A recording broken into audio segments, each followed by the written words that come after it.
അതായത് നിങ്ങൾ ദൈവത്തിന് പിടികൊടുത്താൽ ഈ മരണം വരെ ദൈവം നിങ്ങളെ വിശ്വസിക്കത്തില്ല. നിങ്ങൾ എന്ത് അഭ്യാസം കാണിച്ചാലും. ചില ആൾക്കാർക്ക് ഉടമ്പടി ലാഗ് ചെയ്യാൻ കാരണം അതാണ്. നിങ്ങളെക്കുറിച്ച് കൃത്യമായി യു ആർ ബ്രാൻഡഡ്. നിങ്ങൾ തക്കങ്ങൾ സായിപ്പിനെ കാണുമ്പോൾ കവാത്ത് മറക്കുന്ന ആളാണെന്ന് ദൈവം ബ്രാൻഡ് ചെയ്ത് വെച്ചിരിക്കുകയും. ഒന്നൊരു വായിച്ചഭാവം യോഹന്നാൻ 2:24. യേശുവാകട്ടെ അവരെ വിശ്വസിച്ചില്ല. കാരണം അവൻ അവരെയെല്ലാം അറിഞ്ഞിരുന്നു. അടുത്ത വചനം വായിച്ചേ. മനുഷ്യനെ പറ്റി ആരുടെയും സാക്ഷ്യം അവന് ആവശ്യമായിരുന്നില്ല. മനുഷ്യനിൽ ഉള്ളത് എന്താണെന്ന് അവൻ വ്യക്തമായി അറിഞ്ഞിരുന്നു. തീർന്നു, പരിപാടി തീർന്നു. കിഡ്നി അടിച്ചു പോയി. കാര്യം എല്ലാ സംഭവവും നമ്മളുടെ എല്ലാ ഫോട്ടോസ്റ്റാറ്റും സ്കാനൊക്കെ ചെയ്ത് നേരത്തെ വെച്ചിരിക്കുക. റിസൾട്ട് എല്ലാം നിങ്ങളുടെ കയ്യിലുണ്ട്. അതുകൊണ്ട് നിങ്ങൾ കൃത്യമായിട്ട് ഉടമ്പടി എടുക്കുമ്പോൾ ഈ പഴയ നിങ്ങളുടെ ഫയൽ ചേഞ്ച് ചെയ്യാൻ, ദൈവദർശന ഫയൽ ചേഞ്ച് ചെയ്യാൻ ബോധപൂർവ്വം ശ്രമിക്കണം. അല്ലെങ്കിൽ ഉടമ്പടി ലാഗ് ചെയ്യും. കാരണം നിങ്ങൾ കഴിഞ്ഞ കാലങ്ങളിൽ ഏതെല്ലാം മോഡിലാണ് ദൈവത്തോട് പെരുമാറിയതെന്നൊക്കെ ദൈവത്തിന് അറിയാം. ആ ഒരു രീതി തന്നെയാണ് ഇത് മുന്നോട്ട് പോകേണ്ടത്. ഇത് വർക്കൗട്ട് ചെയ്യത്തില്ല. കാരണം മനുഷ്യരിലുള്ള എന്താണെന്ന് അറിയാമായിരുന്നെന്ന് പറയും. കാര്യം അവസാനം വരുമ്പോഴും ഇപ്പോൾ ഉദാഹരണത്തിന് കൃപ ആർജിക്കാൻ വേണ്ടിയുള്ള ഒരു നടപടിക്രമത്തിൽ ഏറ്റവും പ്രധാനപ്പെട്ടതാണ് ഈ നമ്മുടെ മത്തായിയുടെ സുവിശേഷം 5:3. മത്തായി 5:3 എടുത്തേ. ശ്രുതികടെ ആത്മാവിൽ ദരിദ്രരായവർ ഭാഗ്യവാന്മാർ. ഒന്ന് പറഞ്ഞേ. ആത്മാവിൽ ദരിദ്രരായവർ ഭാഗ്യവാന്മാർ. സ്വർഗരാജ്യം അവരുടേതാണ്. സ്വർഗരാജ്യം അവരുടേതാണ്. ഇവിടെ എന്താ പ്രശ്നം വെച്ച് കഴിഞ്ഞാൽ ഇതും, അതായത് ബൈബിളിൽ നിന്റെ കർത്താവ് ദൈവം ഞാനാകുന്നു എന്ന് പറഞ്ഞത് വാട്ടർമാർക്കായിട്ട് ഇങ്ങനെ വെളിപാട് വരെ കയറിപ്പോയിരിക്കുകയാണ്. ഇടയ്ക്ക് മാറ്റമൊന്നുമില്ല. നിന്റെ കർത്താവ് ആരാണെന്ന് ദൈവം എപ്പോഴും ഇങ്ങനെ നമ്മുടെ ഈ എന്താണ് യുവാർ ഇവിടെ ഇവർക്ക് എഴുതി വെച്ചിട്ടില്ലേ, ക്യാമറ സർവൈലൻസിലാണ് നിങ്ങൾ ക്യാമറയുടെ നിരീക്ഷണത്തിലാണ്. അഭ്യാസം കാണിച്ചാൽ അപ്പോൾ പൊക്കുമെന്ന് എൻ്റെ അടുത്ത്. നിൻ്റെ കർത്താവായ ദൈവം ഞാനാകുന്നു. അയാൾക്ക് എന്താണ് തരകനായിപ്പോയി പെട്ടെന്ന് കർത്താവായ ദൈവം ഇല്ലേ? എപ്പോഴും നമ്മൾ ശ്രദ്ധിക്കണം. കർത്താവിൻ്റെ ദിവസത്തോട്ട് തൊടുമ്പോൾ കൈ പൊള്ളിയില്ലെങ്കിൽ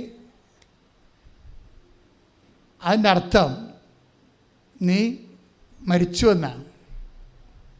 പറഞ്ഞ മനസ്സിലായില്ലേ? കർത്താവിൻ്റെ ദിവസത്തോടെ തൊടുമ്പോഴേ കൈ പൊള്ളിയില്ലെങ്കിൽ, ഇപ്പോൾ കൈ പൊള്ളണില്ല. കാര്യം ഈ കോവിഡ് കാലത്ത് കുർബാന ഒന്നും കാണാൻ ഓൺലൈനിൽ കണ്ട് അവസാനം ഇപ്പോൾ കുർബാനയ്ക്ക് ഞായറാഴ്ച ഏതാണ് വെള്ളിയാഴ്ച ഏതാണെന്ന് അറിയാൻ പാടില്ലാതെ വെളിവില്ല നടക്കല്ലേ ആൾക്കാർ. പണ്ട് ഞായറാഴ്ച കഴിയുമ്പോൾ നമുക്കറിയാൻ പറ്റും ഞായറാഴ്ചകളല്ല എന്ന് വിചാരിക്കുമ്പോൾ ശനിയാഴ്ച തന്നെ ഉരുക്കം തുടങ്ങും.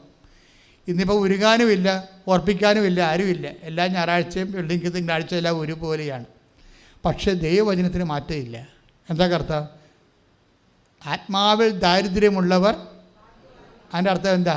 5:3 സംഭവം. ഈ പണ്ടത്തെ ഈ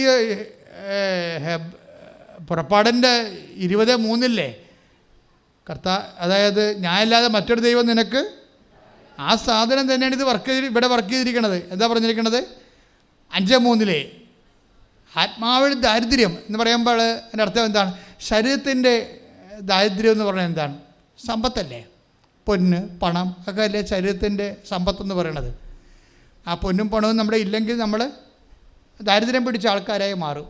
അപ്പോൾ ശരീരത്തിൻ്റെ ദാരിദ്ര്യമാണ്. ഉറപ്പല്ലേ? ആത്മാവിൻ്റെ ദാരിദ്ര്യം എന്താണ്? ആത്മാവിൻ്റെ സമ്പത്ത് എന്താണെന്ന് ആദ്യം അറിയണം. ആത്മാവിൻ്റെ സമ്പത്ത് എന്താണ്? കൃപയാണ്. അത് യേശുക്രിസ്തുവിൻ്റെ പീഡാനുഭവത്താൽ നേടിയെടുത്ത കൃപയാണ്. മനസ്സിലായില്ലേ? അതിൻ്റെ കൂടെ കണക്ട് ചെയ്യേണ്ടത് ഗലാത്യർ 6:9 വായിച്ചേ. ശ്രുതികടെ ഹല്ലേലൂയ, ശ്രുതികടെ ഹല്ലേലൂയ, ഹല്ലേലൂയ, ഹല്ലേലൂയ. 6:19 ഗലാത്യർ 6:18. സഹോദരരെ നമ്മുടെ കർത്താവായ യേശുക്രിസ്തുവിന്റെ കൃപ നിങ്ങളുടെ ആത്മാവിനോട് കൂടെ ഉണ്ടായിരിക്കട്ടെ. ഈ ആത്മാവിൻ്റെ കൂടെ ഉണ്ടാകണ എന്താണ്? കൃപയാണ്, ദൈവത്തിൻ്റെ ശക്തിയാണ്, ദൈവത്തിൻ്റെ സാന്നിധ്യമാണ്. ഇതാണ് മത്തായി 5:3 വായിച്ചത്. എന്താണ്? ആത്മാവിൽ ദാരിദ്ര്യമുള്ളവർ ഭാഗ്യവാന്മാർ. എന്ന് വെച്ചാൽ കൃപ എനിക്കില്ലല്ലോ. അനുഗ്രഹം ഉണ്ടാകുമേ, അനുഗ്രഹം ഉണ്ടാകും. കല്യാണം കഴിക്കും, പിള്ളേരും ഉണ്ടാകും, ജോലിയും കിട്ടും, വീടും വെക്കും, പൈസമാകും, ചത്തും പോകും, അതൊക്കെ അങ്ങനെ നടക്കും. പക്ഷേ എന്താ ആത്മാവിൻ്റെ കൂടെ ഉണ്ടാകുന്നത്? എന്താണ്? കൃപയാണ്. അതാണ്. ശരീരം സെമിത്തേരിയിൽ പോകുമ്പോൾ ചാപ്റ്റർ ക്ലോസ് ചെയ്യും, ആത്മാവ് പോകുന്നില്ല. കൃപ എവിടെയാണ് ഉണ്ടാകുന്നത്? 6:19 ആത്മാവിൻ്റെ കൂടെയാണ്. ദാറ്റ് മീൻസ് ആത്മാവിൽ ദാരിദ്ര്യം എന്ന് പറയണത് കൃപയെക്കുറിച്ചുള്ള ദാരിദ്ര്യമാണ്. എനിക്ക് കൃപയില്ലല്ലോ. അനുഗ്രഹം ഉണ്ടാകാം. അനുഗ്രഹം ഇപ്പോൾ ഉണ്ടാകണമെങ്കിൽ നീ ഒരു വിശ്വാസി പോലും ആകേണ്ട ആവശ്യമില്ല. നീ ഒരു നിരീശ്വരനായ പോലും അനുഗ്രഹം ഉണ്ടാവും. കാര്യം ജനറ്റിക്കൽ ബ്ലെസ്സിങ്സ് ഉണ്ട് അവിടെ. നീ സന്താന പുഷ്ടിയുള്ളവരെ പെരുകി വർദ്ധിക്കാൻ വേണ്ടി ദൈവം മനുഷ്യനെ സൃഷ്ടിച്ചപ്പോൾ തന്നെ അനുഗ്രഹിച്ചിരിക്കണമല്ലേ. അതുകൊണ്ട് നിൻ്റെ PR, നിൻ്റെ IELTS, നിൻ്റെ IAS, IAM എല്ലാം കർത്താവ് നേരത്തെ പാസ്സാക്കി വിട്ട കാര്യമാണ്.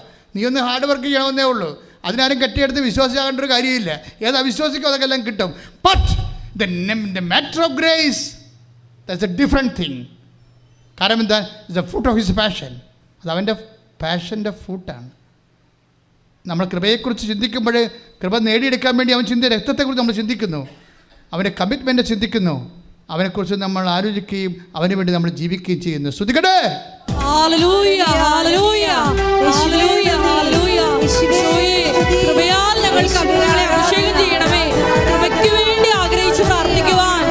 ഞങ്ങളെ പഠിപ്പിക്കണമേ.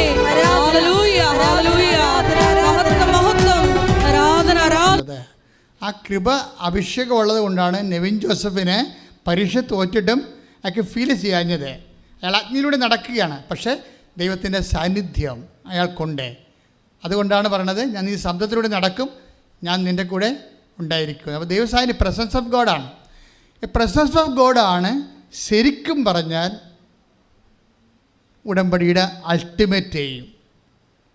അല്ല നമ്മളുടെ സാധാരണ കാണുന്ന ക്യാഷ് ആൻഡ് കൈൻഡ് ആയിട്ടുള്ള അനുഗ്രഹത്തിനേക്കാൾ ഉപരി നിങ്ങൾ ലക്ഷ്യം വെക്കേണ്ടത് ദൈവസാന്നിധ്യത്തിലാണ്. ഇപ്പോൾ ഉദാഹരണത്തിന് ആശ്വസിപ്പിക്കപ്പെടും 5:4 മത്തായിയുടെ സുവിശേഷം 5:4 വായിച്ചോളൂ.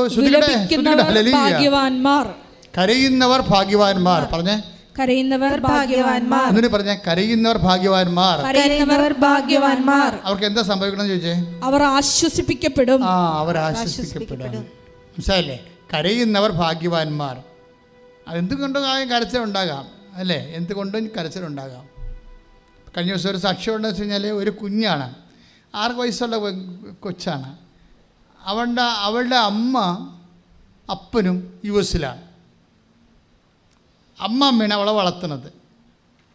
സ്കൈപ്പിൽ എപ്പോഴും അപ്പനും അമ്മയും കാണുമ്പോൾ വാവ എപ്പോൾ വരും എന്ന് പറഞ്ഞാൽ അവർ കരഞ്ഞിട്ടുകൊണ്ടിരിക്കുക. അതിനേക്കാൾ കരച്ചില്ല കുഞ്ഞ്.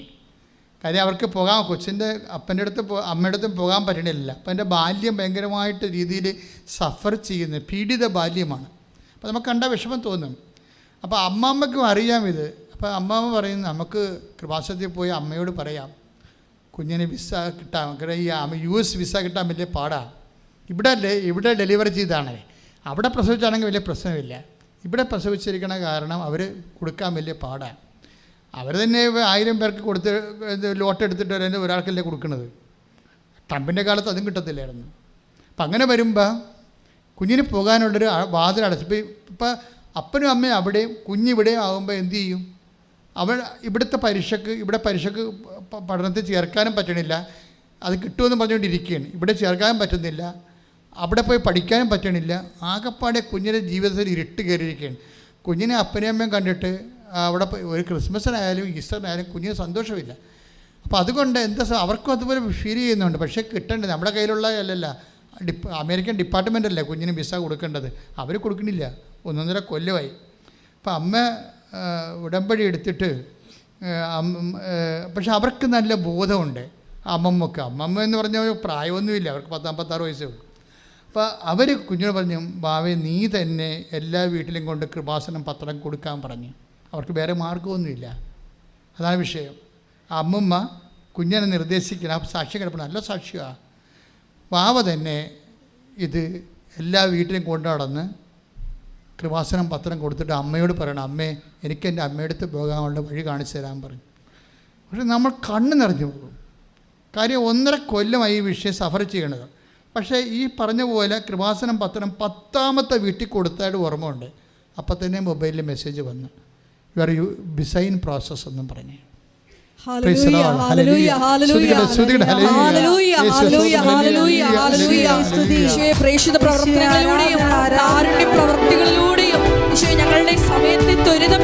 കറക്റ്റായിട്ട് ശ്രദ്ധിക്കണം. ഇവിടെ എന്താ സംഭവിച്ചിരിക്കുന്നത്? ഈ കുഞ്ഞിന് വിസ കിട്ടിയപ്പോൾ എത്ര പേർക്ക് ആശ്വാസം ഉണ്ടായി? അമ്മമ്മക്ക് ആശ്വാസം ഉണ്ടായി അല്ലേ? പിന്നെ ആർക്കുണ്ടായി? കുഞ്ഞിന് വലിയ ആശ്വാസം ഉണ്ടായി. പിന്നെ കുഞ്ഞിൻ്റെ അപ്പന് ആശ്വാസം ഉണ്ടായി, അമ്മയ്ക്ക് ആശ്വാസം ഉണ്ടായി. ആകെപ്പാടെ പിക്ചർ മാറി. ഈ ആശ്വാസം ഒന്ന് പക്ഷേ ബൈബിൾ എന്താ വിളിക്കണമെന്ന് അറിയാവോ? ആശ്വാസം എന്നല്ല വിളിക്കണത്, പ്രസൻസ് ഓഫ് ഗോഡ് എന്നാണ് വിളിക്കണത്. അതാണ് വിഷയം. ഉടമ്പടിയിലുള്ള സംഭവമാണ് ആശ്വാസം. അതായത് 33:14 വായിച്ചേ, പുറപ്പാട് പുസ്തകം. ശ്രുതികട്ടെ ഹല്ലേലൂയ. പുറപ്പാട് 33:14 വായിച്ചേ. പുറപ്പാട് 33:14. ഞാൻ തന്നെ നിന്നോട് കൂടെ വരികയും, ഒന്നേറ്റ് പറഞ്ഞ, ഞാൻ തന്നെ നിന്റെ കൂടെ വരികയും, ഞാൻ തന്നെ നിന്നോട് കൂടെ വരികയും നിനക്ക് ആശ്വാസം നൽകുകയും ചെയ്യും. നിങ്ങൾക്ക് ആശ്വാസം നൽകുകയും ചെയ്യും. പിടിയാ. അപ്പോൾ ഈ നമുക്ക് ആശ്വാസം ലഭിക്കുമ്പോൾ നമുക്ക് മനസ്സിലാകണം ദൈവം നമ്മുടെ കൂടെ ഉണ്ടെന്ന്. ക്ലിയർ അല്ലേ? ഇതാണ് ഇതിൻ്റെ ബൈബിൾ മെക്കാനിസം. അങ്ങനെയാണ്. നിങ്ങൾക്ക് എന്തെങ്കിലും കാര്യത്തിൽ ആശ്വാസം കിട്ടുമെന്ന് വിചാരിച്ചോ, അപ്പം നിങ്ങൾക്ക് ആശ്വാസം കിട്ടി, ഞാൻ IELTS ജയിച്ചു, എൻ്റെ വസ്തു വിറ്റെന്നല്ല പറയേണ്ടത്, കർത്താവ് എൻ്റെ കൂടെ ഉണ്ടെന്ന്. കൈ ഇടിച്ച് കർത്താവ് സൂക്ഷിക്കട്ടെ.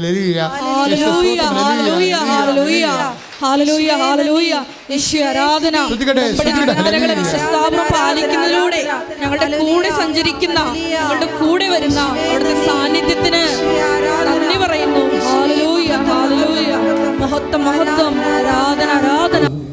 ഇപ്പോഴും നിങ്ങൾക്കൊരു തിരിച്ചറിവ് വന്നിട്ടുണ്ടല്ലേ? എന്താ കാര്യം? നമ്മൾക്കൊരു ആശ്വാസം ലഭിക്കുമ്പോൾ അതിനർത്ഥം ആശ്വാസം ലഭിച്ചു എന്നല്ല, മറിച്ച് എന്താണ്? കർത്താവ് നമ്മുടെ കൂടെ വസിക്കുന്നു എന്നുണ്ടാണ്. അപ്പം നിങ്ങൾ തുള്ളിച്ചാറേണ്ടതാണ് കേസ് കിട്ടുക. ഇത് ഏറ്റവും കൂടുതൽ പറയണത് ഉടമ്പടിയുടെ പശ്ചാത്തലത്തിലാണ്. ഉടമ്പടിയുടെ ഭാഗമായിട്ടാണ് ഞാൻ നിങ്ങളുടെ കൂടെ വരികയും നിങ്ങളെ ആശ്വസിപ്പിക്കുകയും ചെയ്യുമെന്ന് പറയണത്. വേറെ ഒരു പ്രെയർ ഫോമിന് അതില്ല. പുറപ്പാട് 33:14 ഉടമ്പടി പ്രകാരമാണ് ഞാൻ നിങ്ങളുടെ കൂടെ വരികയും നിങ്ങളെ ആശ്വസിപ്പിക്കുകയും ചെയ്യും.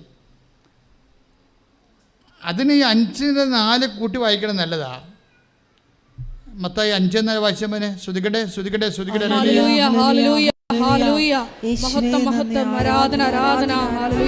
മത്തായി 5:4. വിലപിക്കുന്നവർ ഭാഗ്യവാന്മാർ, അവർ ആശ്വസിപ്പിക്കപ്പെടും. ഒന്നിനെ പറഞ്ഞ, വിലപിക്കുന്നവർ ഭാഗ്യവാന്മാർ, അവർ ആശ്വസിപ്പിക്കപ്പെടും. എന്താ കാരണം? ഈ ആശ്വസിപ്പിക്കപ്പെടുക എന്ന് വെച്ചാൽ ദൈവത്തിൻ്റെ സാന്നിധ്യം കിട്ടുക എന്നതിൻ്റെ അർത്ഥം പുറപ്പാട് 33:14 അനുസരിച്ച് കൊണ്ട്. അപ്പോൾ ഈ പരീക്ഷയ്ക്ക് ജയിച്ചാലും ആശ്വാസമാണ്. ദാറ്റ് മീൻസ് അത് പരീക്ഷ ജയിച്ചാൽ മാത്രം വിഷയമല്ല, ദൈവം നിങ്ങളുടെ കൂടെ വസിക്കുന്നു എന്നുള്ളതിൻ്റെ അടയാളമായിട്ടാണ് വരണത്. ഈ ദൈവ വസിപ്പിനെ വിവേചിക്കണം. അതാണ് ഉടമ്പടി പുരോഗമിക്കാനുള്ള ഏറ്റവും വലിയ കാര്യം. പവർ ആൻഡ് പ്രസൻസിലാണ് നമ്മൾ ധ്യാനം തുടങ്ങുന്നത് അല്ലേ?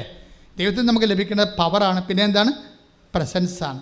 ഈ പ്രസൻസ് എന്ന് പറയുന്നത് പലപ്പോഴും കണ്ണീരിൻ്റെ കാലത്താണ് അത് വെളിവായി വരണത്. ഞാൻ തന്നെ നിങ്ങളുടെ കൂടെ വരികയും നിങ്ങളെ ആശ്വസിപ്പിക്കുകയും ചെയ്യും. കരയുന്ന കാലം അതാണ് നിങ്ങളെ കരയുന്നവർ ഭാഗ്യവാന്മാർ, അവരെ ആശ്വസിപ്പിക്കപ്പെടും. അത് തന്നെയാണ് ഐസയാ ഈ മത്തായി 5:4 തന്നെയാണ് ഐസയാ 43:3 പറയണം. നിങ്ങൾ ശബ്ദത്തിലൂടെ സഞ്ചരിക്കും, ശബ്ദം നിന്നെ വിഴുങ്ങത്തില്ല, ഞാൻ നിങ്ങളുടെ കൂടെ ഉണ്ടായിരിക്കും. അതായത് കണ്ണീരിൻ്റെ കാലങ്ങളിലെല്ലാം കർത്താവിൻ്റെ സാന്നിധ്യം കൊണ്ട് നമ്മൾക്ക് വാഗ്ദാനം തന്നിട്ടുണ്ട്. പക്ഷേ ആ വാഗ്ദാനം പ്രാപിക്കാൻ വേണ്ടി പ്രാർത്ഥന വരണത് ഉടമ്പടിയിലാണ്. പറഞ്ഞ മനസ്സിലായില്ലേ? കണ്ണീരിൻ്റെ കാലത്ത് നമുക്ക് സാന്നിധ്യം നൽകുന്ന വാഗ്ദാനമുണ്ട്. പക്ഷേ ആ വാഗ്ദാനം പ്രാപിക്കാനുള്ള സംവിധാനം വന്നിരിക്കുന്നത് ഉടമ്പടിയിലാണ്, ഉടമ്പടി പ്രകാരമാണ്. അതുകൊണ്ട് ഉടമ്പടി ചെയ്ത ഓരോ മകനും ദൈവത്തിൻ്റെ സാന്നിധ്യത്തിൻ്റെ അനുഭവിക്കാനുള്ള ഇമ്മീഡിയറ്റ് ആയിട്ടുള്ള സാഹചര്യമുണ്ട്. ഇത് നമ്മൾ മനസ്സിലാക്കിയാണ് ഉടമ്പടിയെ സമീപിച്ചുകൊണ്ട് ദൈവസാന്നിധ്യത്തിൽ വളരേണ്ടത്. കാര്യം എന്താ വെച്ച് കഴിഞ്ഞാൽ അങ്ങനെ വന്നാൽ സാന്നിധ്യം വന്നാൽ എന്താ പറ്റും? പുറപ്പാട് 14 വർക്കൗട്ട് ചെയ്യും. എന്താണ്? കർത്താവ് നിങ്ങൾക്ക് വേണ്ടി യുദ്ധം ചെയ്യും. നിങ്ങളുടെ കൂടെ സാന്നിധ്യം നൽകുന്ന കർത്താവില്ലേ, കർത്താവ് നിങ്ങൾക്ക് വേണ്ടി യുദ്ധം ചെയ്യും. പിന്നെന്താണ്? നിങ്ങൾ മൗനമായിരുന്നാലും മതി. കൈയിടിച്ച് കർത്താവിനെ സ്വരരിക.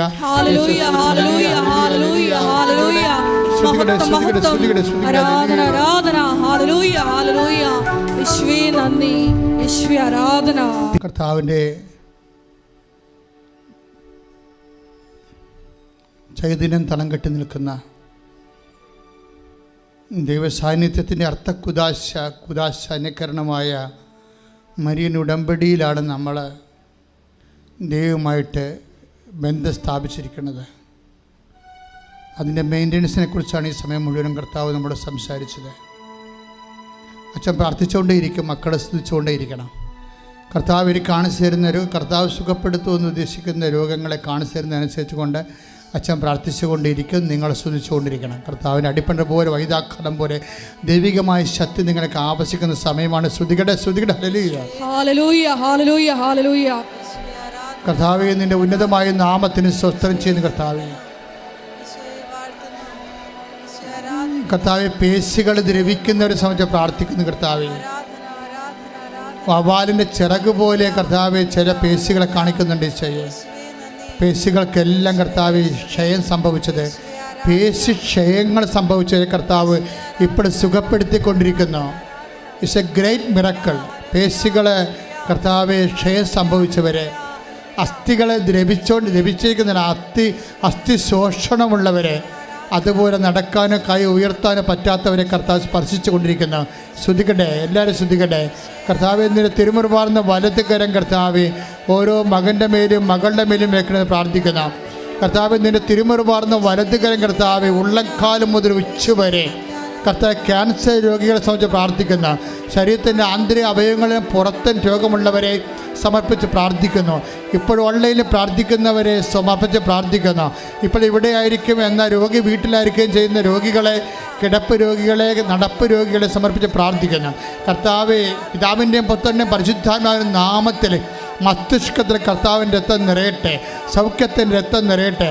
പിതാവിൻ്റെയും പുത്രൻ്റെയും പരിശുദ്ധാത്മാവിൻ്റെ നാമത്തിൽ തൊണ്ടയിലെ കർത്താവ്, നാക്കിലും നാവിലും നാഭിയിലും കർത്താവിൻ്റെ രക്തം നിറയട്ടെ. കർത്താവിൻ്റെ മുഴുവൻ രോഗങ്ങൾ നീ സൗഖ്യപ്പെടും, വിടുതൽ പ്രാപിക്കട്ടെ. പിതാവിൻ്റെയും പുത്രൻ്റെയും പരിശുദ്ധാത്മാവിൻ്റെ നാമത്തിൽ ശ്വാസകോശങ്ങളിൽ കർത്താവിൻ്റെ രക്തം നിറയട്ടെ, ശ്വാസകോശങ്ങളിൽ കർത്താവിൻ്റെ രക്തം നിറയട്ടെ. പിതാവിൻ്റെയും പുത്രൻ്റെയും പരിശുദ്ധ നാമത്തിൽ ഹൃദയത്തിലും ഹൃദയപേശികളിലും കോശങ്ങളിലും ഞരമ്പുകളിലും വാൽവുകളിലും കർത്താവിൻ്റെ രക്തം നിറയട്ടെ. ശ്വാസകോശ രോഗികൾ, ഹൃദയ രോഗികൾ സൗഖ്യമാകട്ടെ. പിതാവിൻ്റെയും പുത്രൻ്റെയും പരിശുദ്ധ നാമത്തെ കരളിൽ കർത്താവിൻ്റെ രക്തം നിറയട്ടെ. കരളിൽ കർത്താവ് പുളിക്കായാലും കർത്താവിൻ്റെ രക്തം നിറയട്ടെ. പാൻക്രിയാസിലെ പിതാവിൻ്റെയും പുത്രൻ്റെയും പരിശുദ്ധ നാമത്തിൽ പാൻക്രിയാസിൽ കർത്താവിൻ്റെ രക്തം നിറയട്ടെ. പിതാവിൻ്റെയും പുത്രൻ്റെയും പരിശുദ്ധ നാമത്തിൽ ഉദര രോഗികളെ, കുടൽ പുണ്ണുള്ളവരെ, അൾസർ രോഗികളെ കർത്താവിൻ്റെ രക്തം നിറയട്ടെ. പിതാവിൻ്റെയും പുത്രൻ്റെയും പരിശുദ്ധ നാമത്തിൽ അടിവയറ്റിൽ കർത്താവിൻ്റെ രക്തം നിറയട്ടെ. കർത്താവിൻ്റെ രക്തം നിറയട്ടെ. കർത്താവിൻ്റെ ഉന്നതമായ നാമത്തിൽ മാരക രോഗങ്ങൾ സൗഖ്യം പ്രാപിക്കട്ടെ. പിതാവിൻ്റെയും പുത്രൻ്റെയും പരിശുദ്ധ നാമത്തിൽ മക്കളില്ലാത്തവരെ കർത്താവ് സ്പർശിക്കട്ടെ. അണ്ട ഉൽപ്പാദിക്കപ്പെടാത്തവരും ബീജം ഉൽപ്പാദിക്കപ്പെടുന്നവരും കർത്താവ് സ്പർശിക്കട്ടെ. പിതാവിൻ്റെയും പുത്രൻ്റെയും പരിശുദ്ധാത്മാവിൻ്റെ നാമത്തിൽ സിസ്റ്റുകൾ യേശുവിൻ്റെ നാമത്തിൽ അപ്രത്യക്ഷമാകട്ടെ. പിതാവിൻ്റെയും പുത്രൻ്റെയും പരിശുദ്ധ നാമത്തിൽ കിഡ്നി രോഗികളിൽ കർത്താവിൻ്റെ രക്തം നിറയട്ടെ.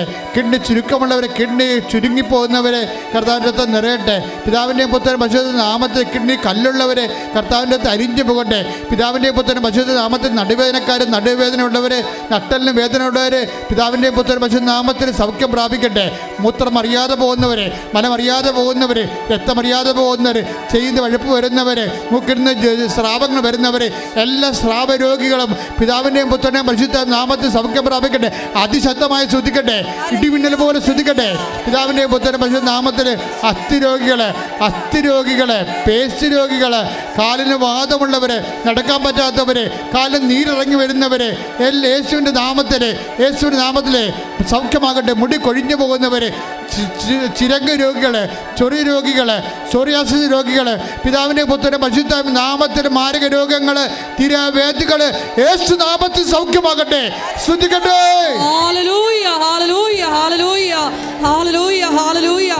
പരിശുദ്ധ പരമ ദിവ്യകാരുണ്യത്തിന് നേരവും ആരാധനയും സ്തുതിയും പുകഴ്ചയും സഹോദര കൈ നെഞ്ചത്ത് വെച്ച് പ്രാർത്ഥിക്കേണ്ട സമയമാണ്. നമ്മൾ ഫുൾ ആൻഡ് ഫുൾ യേശുവിനെ ഏൽപ്പിച്ചുകൊണ്ട് നമ്മുടെ മാതാവിൻ്റെ മാധ്യസ്ഥത്തിലാണ് പ്രാർത്ഥിക്കുന്നത്. ഇപ്പോൾ പ്രാർത്ഥിക്കാൻ പോകുന്ന ജീവിത സാഹചര്യങ്ങൾ കർത്താവ് ഏറ്റെടുക്കാൻ വേണ്ടിയും പ്രാർത്ഥിക്കുകയാണ്. ജോലി ഇല്ലാത്തവർക്ക് വേണ്ടി പ്രാർത്ഥിക്കാൻ പോകുന്നു. ജോലി നഷ്ടപ്പെട്ടുകൊണ്ടിരിക്കുന്നവർക്ക് വേണ്ടി പ്രാർത്ഥിക്കാൻ പോകുന്നു. നമ്മുടെ അധ്വാനിച്ച പണം മറ്റ് അന്യാധീനപ്പെട്ടു പോയി മറ്റുള്ളവരുടെ കയ്യിൽ അകപ്പെട്ടു പോയി പ്രാർത്ഥിക്കാൻ പോകുന്നു. വസ്തു ഭാഗോടുകൂടി നടക്കാത്തവർക്ക് വേണ്ടി പ്രാർത്ഥിക്കാൻ പോകുന്നു. സ്ഥലമില്ലാത്തവർക്ക് വേണ്ടി പ്രാർത്ഥിക്കാൻ പോകുന്നു. വീടില്ലാത്തവർക്ക് വേണ്ടി പ്രാർത്ഥിക്കാൻ പോകുന്നു. വിവാഹം ഒക്കാത്തവർക്ക് വേണ്ടി പ്രാർത്ഥിക്കാൻ പോകുന്നു. വിവാഹം തകർച്ചയിൽ കിടക്കുന്നവർക്ക് വേണ്ടി പ്രാർത്ഥിക്കാൻ പോകുന്നു. സാമ്പത്തികമായ തകർച്ചയിൽ വരുമാന മാർഗമില്ല, ജോലിയില്ല, വ്യവസായങ്ങൾ തകരുന്നു, കുഞ്ഞുങ്ങളുടെ പഠനങ്ങൾ തകരുന്നു. ഇങ്ങനെ വ്യത്യസ്തമായ മേഖലകളിൽ നീ അനുഭവിക്കുന്ന കണ്ണീരിന് വേണ്ടി കർത്താവിൻ്റെ തുടച്ചു മാറ്റപ്പെടാൻ വേണ്ടി പ്രാർത്ഥിക്കാൻ പോകുന്നു. എൻ്റെ മക്കൾ ശക്തമായി മാതാവിൻ്റെ മധ്യസ്ഥങ്ങളെ ഏൽപ്പിച്ചുകൊണ്ട് യേശുനാമത്തെ സ്തുതിക്കട്ടെ, സ്തുതിക്കട്ടെ, സ്തുതിക്കട്ടെ, സ്തുതിക്കട്ടെ. കർത്താവേ, നിൻ്റെ ഉന്നതമായ നാമത്തിന് സ്തോത്രം ചെയ്യുന്ന കർത്താവേ, ഓരോ മകനെയും നീ ആശീർവദിക്കണമേ, ഓരോ മകളെയും നീ ആശീർവദിക്കണമേ. ജോലിയില്ലാത്തവർ, വീടില്ലാത്തവർ, വിവാഹം ഒത്തുവരാത്തവർ, മക്കളില്ലാത്തവർ, കർത്താവ് പലതരത്തിൽ വേദന അനുഭവിക്കുന്ന പലതരത്തിലുള്ള സർട്ടിഫിക്കറ്റുകളൊക്കെ ലഭിക്കാത്തവർ, തടസ്സമായിരിക്കുന്നവർ, രേഖകൾ ലഭിക്കാത്തവർ, തടസ്സമായിരിക്കുന്നവർ, കർത്താവ് ജയിലിലായിരിക്കുന്നവർ, പോലീസ് കേസിൽ അകപ്പെട്ടിരിക്കുന്നവർ, ബാങ്കിൽ കടമ അനുഭവിക്കുന്നവർ, അകപ്പെട്ടിരിക്കുന്നവർ, ജപ്തി നടപടി നേരിടുന്നവർ, എൻ്റെ കർത്താവിൻ്റെ വലിയ ശക്തി നിലയ്ക്ക് ആവശ്യമായ പരീക്ഷ എഴുതാൻ പോകുന്നവർ, എഴുതി കഴിഞ്ഞവർ, റിസൾട്ട് പ്രതീക്ഷിക്കുന്നവർ, റീവാലുവേഷന് വേണ്ടി കൊടുത്തിരിക്കുന്നവർ, കർത്താവെ എല്ലാ തരത്തിലും മനസ്സിടിഞ്ഞു പോയവർ, മാനസിക രോഗമുള്ളവർ, ഡിപ്രഷനുള്ളവർ, കർത്താവ് എന്ത് ചെയ്യണമെന്ന് അറിയാൻ പാടില്ലാതെ കുഴങ്ങുന്നവർ, ഒരു വഴിയും കാണാതെ വഴിമുട്ട് നിൽക്കുന്ന ആൾക്കാർ, എല്ലാവരുടെ മേലും കർത്താവിൻ്റെ രക്തം നിറയട്ടെ. ഈ ഒറ്റ പ്രാർത്ഥന കൊണ്ട് എന്തിനെല്ലാം വേണ്ടിയാണോ ജനങ്ങൾ ഇവിടെ കണ്ണീരോടെ ഇപ്പോഴും ഓൺലൈനിലും പ്രാർത്ഥിക്കുന്നത്, അത് എപ്പോഴെല്ലാം പ്രാർത്ഥിച്ചാലും ആ നിമിഷങ്ങളിലെല്ലാം കർത്താവിൻ്റെ കണ്ണ് നിന്നെ ആവശ്യിക്കുകയും ദൈവത്തിൻ്റെ സാന്നിധ്യത്താൽ നിൻ്റെ എല്ലാ തടസ്സദോഷങ്ങളും വിടുതലും സംഭവിക്കട്ടെ എന്ന് പ്രാർത്ഥിക്കുന്നു. യേശുനാമത്തെ സ്തുതിക്കട്ടെ. ഞങ്ങളുടെ ജീവിത ദുരിതങ്ങളെ നീ ഏറ്റെടുക്കണമേ എന്ന് പ്രാർത്ഥിക്കുന്നു. എല്ലാവരും മുട്ടേ നിൽക്കുക. നമ്മുടെ എല്ലാ ഉടമ്പടി നിയോഗങ്ങള് പരിശുദ്ധ അമ്മയുടെ മധ്യസ്ഥയില് ദിവ്യകാരുണ്യ സന്നിധിയിൽ സമർപ്പിച്ച് മൗനമായിട്ട് പ്രാർത്ഥിക്കാം. ഈശോയെ, എന്നെയും എൻ്റെ കുടുംബത്തെയും അമ്മയുടെ പ്രത്യക്ഷീകരണത്തിൻ്റെ സാക്ഷികളായി ഉയർത്തണമേ എന്ന് പ്രാർത്ഥിച്ചുകൊണ്ട് ശിരസ് നമിച്ച് നമുക്ക് ദിവ്യകാരുണ്യനാഥൻ്റെ ആശീർവാദം സ്വീകരിക്കാം.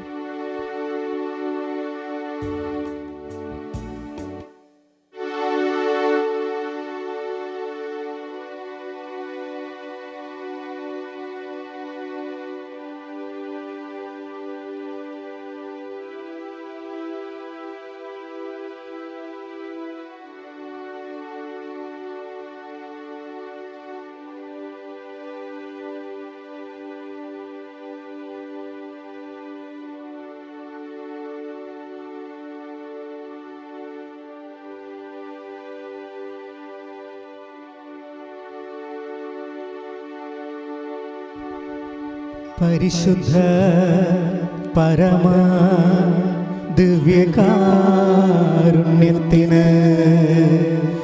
എന്നേരവും ആരാധനയും സ്തുതിയും പുകഴ്ചയും ഉണ്ടായിരിക്കട്ടെ. പരിശുദ്ധ പരമ ദിവ്യകാരുണ്യത്തിന് എന്നേരവും ആരാധനയും സ്തുതിയും പുകഴ്ചയും ഉണ്ടായിരിക്കട്ടെ. പരിശുദ്ധ പരമ ദിവ്യകാരുണ്യത്തിന് എന്നേരവും ആരാധനയും സ്തുതിയും പുകഴ്ചയും ഉണ്ടായിരിക്കട്ടെ.